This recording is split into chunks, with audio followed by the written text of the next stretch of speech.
Avis vascular centre మన దేశంలోనే the best varicose vein hospital. నమస్కారం, నా పేరు డాక్టర్ షగుఫ్తా. నేను న్యాచురోపతి డాక్టర్ని. చాలా మందికి బ్యాక్ పెయిన్స్ అని, నరాలలో తిమ్మిర్లని, నరాలలో బలహీనత అని చెప్పేసి ఈ రకరకాల సిమ్టమ్స్, రకరకాల ప్రాబ్లమ్స్ యుక్త వయసులో ఉండే వాళ్ళలో మనం బాగా గమనిస్తుంటాం. సో మ్యాక్సిమం కూర్చొని చేసే జాబ్లు లైక్ సాఫ్ట్వేర్ ఎంప్లాయీస్ కానీ, మ్యాక్సిమం సిట్టింగ్ జాబ్ ఉండే వాళ్ళలో ఎక్కువగా నెక్ నొప్పి వేస్తుందని చిన్న చిన్న ఏజ్లో ఆల్మోస్ట్ 25 to 40 years లోపల ఉండే వాళ్ళలోనే ఎక్కువగా సర్వైకల్ స్పాండిలైటిస్ అని, లంబార్ స్పాండిలైటిస్ అని, మోకాళ్ళ నొప్పులని, తిమ్మిర్లని, సో ఇవన్నీ కామన్స్గా ఎందుకు వస్తుంటాయంటే బికాజ్ పేరులోనిది నరాల బలహీనత. అంటే నరాలకి బలమైన ఫుడ్ ఇవ్వకపోవడం వల్ల వచ్చే బలహీనత ప్రాబ్లమ్సే నరాల బలహీనత. సో ఆ బలమైన ఫుడ్ ఏముంటుంది? ఆ బలమైన ఫుడ్ తింటే కూడా మన బాడీలో బలం రావట్లేదా? అంటే అబ్జార్ప్షన్ కరెక్ట్ లేదా? నీళ్ళు సరిగా తాగట్లేదా? జ్యూసెస్ కరెక్ట్గా తీసుకోవట్లేదా? యాక్టివిటీ సరిగా లేదా? ఇవన్నీ చెక్ చేసుకోవాలి. మనం ఓన్లీ B12 తక్కువ ఉందని చెప్పేసి మనం చాలా వీడియోస్లో చెప్పాం. డి విటమిన్ తక్కువ ఉన్నా, మెగ్నీషియం తక్కువ ఉన్నా, మనకి బాడీలో కాల్షియం తక్కువ ఉన్నా సరే, హిమోగ్లోబిన్ తక్కువ ఉన్నా సరే, ఇవన్నీ కామన్గా వస్తాయి. సో నరాలలో బలహీనత ఎందుకు వస్తుంది అంటే బికాజ్ ఆఫ్ B12 అనేది mandatory, D vitamin mandatory, calcium mandatory బాడీకి, మెగ్నీషియం చాలా ఇంపార్టెంట్. ఈ 4 కనుక మన బాడీకి, నరాలకి స్పెషల్లీ లేదు అనుకోండి, ఫుడ్లో కరెక్ట్గా వెళ్ళట్లేదు అనుకోండి, నరాలలో వీక్నెస్ స్టార్ట్ అవుతుంది. ఇది ఎందులో బాగా దొరుకుతుంది? నేను చెప్పాను, చాలా వరకు చెప్తుంటాను. దానిమ్మకాయ అద్భుతమైన ఫ్రూట్. దానిమ్మకాయ అందరూ తీసుకోవచ్చు. చాలామంది డయాబెటీస్ వాళ్ళు తీసుకోవద్దా దానిమ్మకాయ అంటే, దానిమ్మకాయ డయాబెటీస్ వాళ్ళు 100% తీసుకోండి. ఎందుకంటే డయాబెటీస్ వాళ్ళల్లో ఉండే మనకి మ్యాక్సిమం డయాబెటీస్ వాళ్ళు చాలా వరకు లెవెల్స్ ఫ్లక్చువేట్ అవుతుంటాయి. Sugar levels, fasting, post levels. ఆ ఫ్లక్చువేషన్స్ వల్ల కూడా నరాలలో వీక్నెస్ స్టార్ట్ అవుతుంటుంది. సో ఆ డయాబెటిక్ న్యూరోపతి ప్రాబ్లమ్స్ కూడా రాకుండా ఉండటానికి దానిమ్మకాయ తీసుకోమంటుంటారు. షుగర్ని కంట్రోల్ చేసుకోవచ్చు దానిమ్మ వల్ల, ఆ నరాలలో తిమ్మిర్లు కూడా రాకుండా కూడా మనం కాపాడుకోవచ్చు. ఫూల్ మకానా, తామర గింజలు ఉంటారు, తెల్లగా ఉంటాయి చూసారా, అవి రెగ్యులర్గా మనం తీసుకోండి అంటుంటాను నేను. తామర గింజలు కూడా చాలా అద్భుతమైన విటమిన్స్, మినరల్స్ కలిగి ఉంటాయి కాబట్టి దాన్ని కూడా చాలా అద్భుతంగా పనిచేస్తుంది నరాల తిమ్మిర్లకి. And pumpkin seeds, watermelon seeds, sunflower seeds. మనకి పాతకాలంలో పెద్దగా ఎక్కువగా మోకాలు నొప్పులు, ఈ తిమ్మిర్లు ఉండేవి కానీ రేర్గా కనపడేవి. బట్ ఈ మధ్యకాలంలో ఎందుకు ఎక్కువ వస్తున్నాయి? పాతకాలంలో ఎందుకు వచ్చేవి కాదు? పాతకాలంలో ఈ ఫుడ్ ఇవన్నీ మేము తినేవాళ్ళం కాదు కదా అంటే, అప్పుడు అద్భుతమైన సీడ్స్ ఉండేవి. మనం పొలాలలో కానీ ఎప్పుడైనా సరే, మనం ఎక్కడైనా పిక్నిక్స్గా, చిన్నపిల్లలు పిక్నిక్స్కి వెళ్ళినా, మ్యాక్సిమం చిన్నప్పుడు మనం ఒక తోటకు వెళ్ళినా, ఒక ఇలా పొలాలకు వెళ్ళినా సరే, ఎక్కువగా పండించే ఒక సీడ్స్ ఉంటాయి. ఏం చెప్పండి? సన్ఫ్లవర్ సీడ్స్, పొద్దుతిడుగు విత్తనాలు అంటారు. పొద్దుతిడుగు విత్తనాలు అంటారు. అవి మ్యాక్సిమం చిన్నపిల్లలు స్నాక్ లాగా గాన కొద్దిగా ఉప్పేసి కొద్దిగా లైట్గా ఇలా గ్రైండ్ చేస్తే చాలా టేస్టీగా ఉంటాయి. చిన్నపిల్లలు స్నాక్స్లో బయట, స్కూల్స్ బయట అమ్మేవాళ్ళు అప్పుడు. మంచిగా ఒక 4-5 తింటుంటే తినాలనిపించేది, ఇంకా తింటూనే ఉండేవారు. సన్ఫ్లవర్ సీడ్స్ బాడీలో, నరాలలో ఎంత స్ట్రెంగ్త్ కావాలో ఆ స్ట్రెంగ్త్ ఇవ్వడమే కాకుండా, బాడీ ఎనర్జెటిక్గా, స్కిన్ టైట్ అవ్వడానికి, జుట్టు రాలకపోవడానికి, అంటే జుట్టు రాలకుండా హెల్దీగా ఉండడానికి సన్ఫ్లవర్ సీడ్స్ అద్భుతంగా పనిచేస్తాయి. పాతకాలంలో మనకు తెలియదు న్యూట్రిషన్ వాల్యూస్, కానీ ఆ టైంలో అవన్నీ తినేసేవాళ్ళం మనం. ఆల్మండ్స్, వాల్నట్స్ ఇవన్నీ ఉండేవి కాకపోయినా సన్ఫ్లవర్ సీడ్స్ బాగా దొరికేవి అప్పుడు. నువ్వులు బాగా దొరికేవి. ఇవన్నీ రెగ్యులర్గా తీసుకునే వాళ్ళు కాబట్టి ఆ కాలంలో జుట్టు రాలడం ఉండేది కాదు, నరాలలో బలహీనతలు ఇవన్నీ ఉండేవి కాదు. కాబట్టి సన్ఫ్లవర్ సీడ్స్ అప్పుడన్నా సరే విత్ పొట్టుతో వచ్చేవి. ఇప్పుడు పొట్టు లేకుండా మంచిగా దొరుకుతున్నాయి. సో ప్రతిరోజు ఒక పొద్దున ఒక స్పూన్, సాయంత్రం ఒక స్పూన్ తీసుకోండి. దాంతోపాటు కొద్దిగా అడిషనల్గా watermelon seeds, pumpkin seeds, pumpkin, watermelon, sunflower seeds, phool makhana, తెల్ల నువ్వులు 5 గుర్తుపెట్టుకోండి. Pumpkin seeds, watermelon seeds, sunflower seeds, phool makhana, తెల్ల నువ్వులు. సో వీటన్నిటిని 50 గ్రాములు తీసుకొని దోరగా వేపుకొని ఒక పౌడర్ చేసి పెట్టేసుకోండి. ఈ పౌడర్ని మనం ఇడ్లీలు చేస్తాం కదా, ఎలాగో ఇడ్లీ కానీ, దోశ కానీ, పెసరట్టు కానీ చేస్తాం కదా, ఆ ఇడ్లీ బ్యాటర్లోకి 5 రకాల విత్తనాలని పౌడర్ చేసి పెట్టుకొని ఆ పౌడర్ని ఒక 2 స్పూన్లు వేయండి ఆ ఇడ్లీ బ్యాటర్లోకి. దాంతోపాటు మునక్కాయలు ఉంటాయి కదా, మునక్కాయలని ఒక 4-5 కాయలు ఉడకబెడితే మంచి గుజ్జు వస్తుంది. ఆ గుజ్జు కూడా ఒక స్పూన్ వేయండి ఇడ్లీ బ్యాటర్లోకి. దాంతోపాటు కొద్దిగా పాలకూర కానీ, మెంతి కూర కానీ, మునగాకు కానీ ఏదైనా చాప్ చేసి వేసేసి, ఏదో ఒకటి అన్నీ కలిపి చేస్తే మాకు బాగోదు అనుకుంటారు కొంతమంది. బట్ టేస్టీగా, న్యూట్రిషియస్గా ఉండాలంటే ఇలా ప్రిపేర్ చేసుకొని తింటే పిల్లలు కూడా ఒక కైండ్ ఆఫ్ డిఫరెంట్గా ఉంటుంది. ఓ రోజు మునగాకు కానీ, మునక్కాయ లోపల గుజ్జు కానీ, సీడ్స్ అన్నీ డైలీ వేసుకునేటట్టు వేసుకొని, క్యారెట్ కానీ, సొరకాయ కానీ తురిమేసేసి అన్నీ కలిపేసి దాంతో ఇడ్లీ చేయండి. ఎప్పుడైనా సరే ఇడ్లీ 4-5 ఇడ్లీలు తింటాము, అంత కడుపు నిండినట్టు అనిపించట్లేదు, న్యూట్రిషనల్ తింటూనే ఉన్నాం కానీ శరీరంలో ఏదో తక్కువ అయినట్టు అనిపిస్తుందంటే ఇదే మనం చేసే ఆహారపు మనం వండే విధానాన్ని లైట్గా మారిస్తే ఏ డెఫిషియన్సీస్ ఉండవు, ఏ రకమైన ఇబ్బందులు ఉండవు. కాబట్టి ఇడ్లీ ఎలా వండమన్నాము? ఏదో ఒకటి, సొరకాయ ఉందా ఈరోజు, సొరకాయ తురిమేసి వేసేసేయండి. నేను చెప్పాను కదా, pumpkin seeds, watermelon seeds, sunflower seeds, pool makhana, తెల్ల నువ్వులు అన్నిటిని దోరగా వేపేసుకొని గ్రైండ్ చేసి పెట్టి ఆ పౌడర్ కూడా వేయండి. కొద్దిగా జీలకర్ర కూడా వేయొచ్చు. మునక్కాయల పొలు గుజ్జు కూడా వేసి అన్నీ కలిపేసి దోశ కూడా వేసుకోండి. పెసరట్టు కూడా అలాగే వేయొచ్చు. దాంట్లోకి చట్నీ కూడా గ్యాస్ట్రిక్ ప్రాబ్లం, గ్యాస్ట్రైటిస్ ప్రాబ్లం ఉంటే నేను పల్లి చట్నీ అవాయిడ్ చేయమంటుంటాను. బాగా గమనించండి, ఎవరికైనా తేన్పులు వస్తున్నాయి, గ్యాసెస్ బాగా రిలీజ్ అవుతున్నాయంటే పల్లి చట్నీ తినడం వెంటనే హెవీగా అనిపిస్తూ ఉంటుంది. సో అందరిలో కాదు, కొంతమందిలో. అలాంటప్పుడు పల్లి చట్నీ అవాయిడ్ చేసి పంకిన్ సీడ్స్ ఉంటాయి కదా, సన్ఫ్లవర్ సీడ్స్ ఒక్కొక్క స్పూన్ తీసుకొని పావు టమాటా, కొద్దిగా జీలకర్ర, ఒక వెల్లుల్లి, కొత్తిమీర, పుదీనా అన్నీ వేపేసి చట్నీ చేయండి. ఆ చట్నీని ఇలా ఇడ్లీ కానీ ఇట్లా దోశలో కానీ తినండి. లైట్గా ఉంటుంది, మోర్ న్యూట్రిషియస్గా ఉంటుంది, అండ్ నరాలలో స్ట్రెంగ్త్ ఉంటుంది, అండ్ ఏ డెఫిషియన్సీస్ ఉండవు మనకి. చూసారా, మనం తినే ఇడ్లీయే జస్ట్ మాడిఫికేషన్ చేసాం అంతే. సో దాంతోపాటు దానిమ్మకాయ తినడం కానీ, దానిమ్మకాయ జ్యూస్ తాగడం కానీ, దానిమ్మకాయ తినడమే బెస్ట్. పళ్ళు ఉన్నంత వరకు హ్యాపీగా తినండి మంచిగా. అలా తినడం కానీ, జామకాయ తినడం కానీ, and pool makhana, pumpkin seeds, sunflower seeds సాయంత్రం పూట ఈ స్నాక్స్ ఆ స్నాక్స్ తినే బదులు మంచిగా లడ్డూలాగా చేసుకొని, తాటి బెల్లం వేసుకొని లడ్డూలాగా చేసుకొని తినండి. అంతే, వెరీ సింపుల్. ఒకటే, నరాల బలహీనత కానీ, బ్యాక్ పెయిన్, నీ పెయిన్స్, సయాటికా పెయిన్స్ ఇవన్నీ ఎందుకు వస్తున్నాయి? స్ట్రెంత్ లేకపోవడం వల్ల. మజిల్లో స్ట్రెంత్ లేదు, బోన్లో స్ట్రెంత్ లేదు, B12 deficiency, D vitamin deficiency, నరాలలో వీక్నెస్ ఇవన్నీ ఎందుకు వస్తున్నాయి? Because of supplement of food కరెక్ట్గా లేకపోవడం వల్ల మనము సప్లిమెంట్స్ తీసుకుంటున్నాం అడిషనల్గా. సప్లిమెంట్స్ వద్దు అనేది చాలామందికి, ఒక గోళీ వేసుకోవడానికి 100 సార్లు ఆలోచిస్తాం. బట్ గోళీలే వద్దు అనుకున్నప్పుడు ఫుడ్ పరంగా మనం 100% ఇవ్వాలి. అండ్ దాంతోపాటు ఎక్సర్సైజ్ రెగ్యులర్.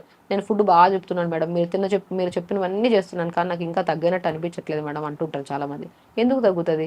ఫుడ్తో పాటు ప్రతిరోజు మనం ఇది అరగడానికి అండ్ బాడీ హెల్తీగా ఉండడానికి మనం ఏం చేయమంటాము? ఎక్సర్సైజ్ చేయండి, యోగా చేయండి. డే స్టార్ట్ విత్ మంచిగా యోగా చేయండి. టైం టు టైం నీళ్లు బాగా ప్రాపర్గా తాగండి. సాయంత్రం పడుకునేటప్పుడు మైండ్ఫుల్గా మెడిటేషన్ చేసుకోండి. టైంకి స్ట్రెంగ్త్నింగ్ ఫుడ్. ఒకటి, మనిషికి ఎప్పుడైనా సరే సంతృప్తి ఉండదు ఏం తిన్నా. ఇంకా వాళ్ళకి నచ్చిన ఫుడ్ అంటే జంక్ ఫుడ్డే ఉంటుంది. ఆ సంతృప్తి తింటున్నప్పుడు మైండ్ఫుల్గా తినండి. మంచి ఫుడ్ తింటున్నామన్న ఫీలింగ్తో తిన్నా సరే ఆ బాడీకి, నరాలకి స్ట్రెంగ్త్ వస్తుంది ఈజీగా. నెగిటివ్గా తిన్నాం అనుకో, నాకు ఏం తిన్నా పడదు, నేను ఇంతే, నా శరీరం ఇంతే, నాకు ఏ సమస్య పోదు, నా జీవితాంతం నేను ఏదో ఇబ్బంది పడుతూనే ఉంటానంటే జీవితంలో ఎప్పుడు ఇబ్బందులు ఉంటాయి కానీ తగ్గవు. నేను చూస్తుంటాను కదా, మన దగ్గరికి ఎంతో మంది పేషెంట్స్ వస్తుంటారు. వచ్చినప్పుడు వాళ్ళకి ఏదైనా నేను చెప్పాను అనుకో, ఇది తినమంటే అది తిన్నాను మేడం నా వల్ల కాదు, ఇది తిన్నాను మేడం. అసలు అది తినడానికి ఒకసారి ఆలోచించి దాన్ని ఇలా వండుకొని హ్యాపీగా తింటే మంచిగా స్ట్రెంత్ వస్తుందంటే, ఆ పాజిటివ్ వైబ్తో తిన్నామనుకోండి, మైండ్ఫుల్గా తింటే ఏ సమస్య రాదు. ఇదొక చిన్న సలహా మీకు.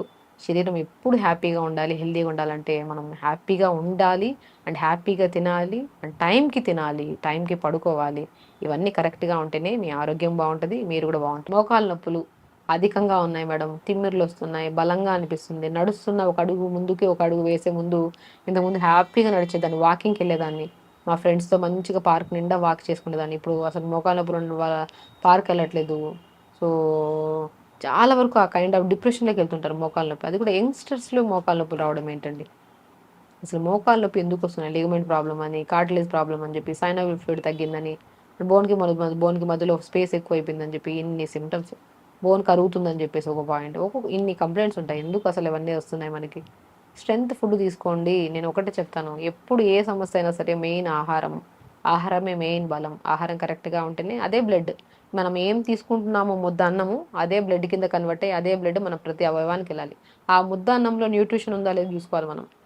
ఒక ప్లేట్ మనం ఎదురుగా పెట్టుకున్నామంటే దాంట్లో ఆకుకూర ఉందా, వెజిటబుల్ ఉందాయా, కీరా క్యారెట్ కట్ చేసి ఉన్నాయా, తక్కువ రైస్ ఉన్నాయా, పక్కన ఏదైనా సంథింగ్ మనకు నచ్చిన ఫుడ్డే ఒక పార్ట్స్గా డివైడ్ చేసి మోర్ న్యూట్రిషియస్గా ఉండి అన్నీ కలుపుకొని ఒక ముద్ద నోట్లోకి పంపిస్తున్నప్పుడు ఆ ముద్ద అన్నం లోపలికి వెళ్ళి అది డైజెషన్ అయ్యి అది బ్లడ్ కింద కన్వర్ట్ అయ్యి ఆ సమస్యలన్నింటినీ తగ్గిస్తుంది.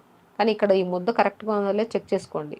ఈ ముద్దలో రకరకాల బిర్యానీలు ఉన్నాయా, రకరకాల కూల్ డ్రింక్స్ ఉన్నాయా, రకరకాల జంక్ ఫుడ్స్ ఉన్నాయా, ఇది కరెక్ట్ లేదంటే ఇది బాగుండదు. ముందే చెప్తున్నాను. నేను ఒకటే చెప్తాను, మైండ్ఫుల్గా తినాలి ఫుడ్.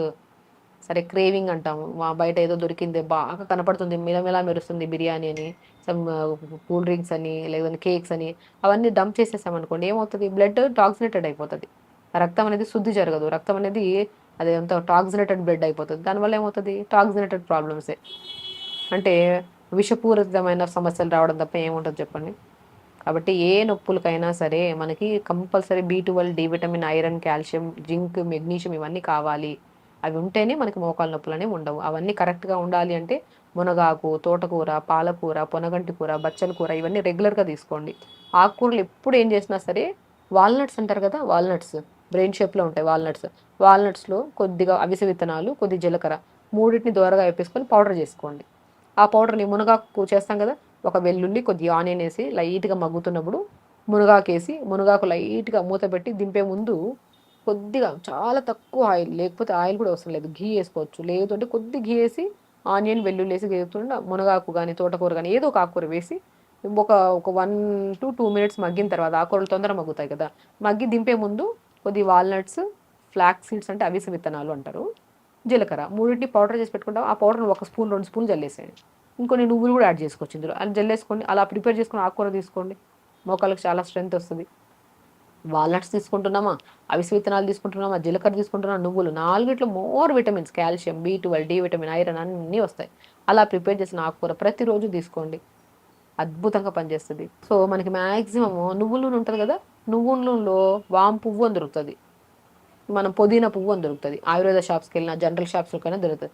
అవన్నీ దొరకలేదు, కర్పూరం అయితే దొరుకుతుంది కదా, కర్పూరం ఆ నువ్వుల నూనె వేసేసుకొని మంచిగా మోకాల దగ్గర ముందు వెనక మంచిగా మసాజ్ చేసుకోండి.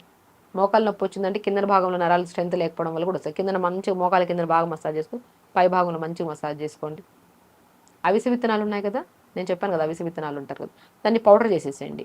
ఒక గ్లాస్ నీళ్ళు తీసుకోండి, అవిసె విత్తనాల పౌడర్ 1 స్పూన్ వేసి బాగా కలపండి. అలా మంచిగా కలిపిన తర్వాత ఐస్ ట్రే ఉంటుంది కదా, ఐస్ క్యూబ్స్ చేస్తాం ట్రే ఉంటుంది కదా, దాంట్లో ఈ నీళ్ళన్నీ వేసేసండి. ఆ అవిసె విత్తనాల పౌడర్ని నీళ్ళలో కలిపిన దాన్ని నీళ్ళని ఐస్ ట్రేలో వేసుకొని ఫ్రిడ్జ్లో పెట్టేసండి. ఒక 1 2 అవర్స్ తర్వాత ఐస్ క్యూబ్స్, ఆ ఐస్ క్యూబ్ని ఫస్ట్ మోకాల కింద భాగంలో పై భాగంలో మంచిగా అప్లై చేయండి. దాని తర్వాత నువ్వుల నూనెతో మన కర్పూరం కలిపిన ఆయిల్ రాసుకోండి, అద్భుతంగా పనిచేస్తుంది. మోకాల నొప్పులు కానీ ఎనీ కైండ్ ఆఫ్ పెయిన్, మీకు నెక్ పెయిన్ ఉందా, షోల్డర్ పెయిన్ ఉందా, ఫింగర్ పెయిన్ ఉందా, ఎనీ పెయిన్, అవిసె విత్తనాల పౌడర్తో చేసిన ఐస్ క్రీమ్ని అప్లై చేసి దాని తర్వాత ఆయిల్ రాయండి, అద్భుతంగా పనిచేస్తుంది. ఏదైనా అండి, ఇది బాగుండాలి అండ్ ఇది బాగుండాలి, ఎక్సర్సైజ్ చేయాలి, అన్నీ సెట్ అవుతాయి 100%. నొప్పులు ఉన్నాయని బాధపడి ఇబ్బంది పడి నొప్పులు ట్యాబ్లెట్ వేసుకొని కిడ్నీ ప్రాబ్లమ్స్ వచ్చి గ్యాస్ట్రిక్ ప్రాబ్లమ్స్ వచ్చి ఈ సమస్యలు అవసరమా మనకు చెప్పండి?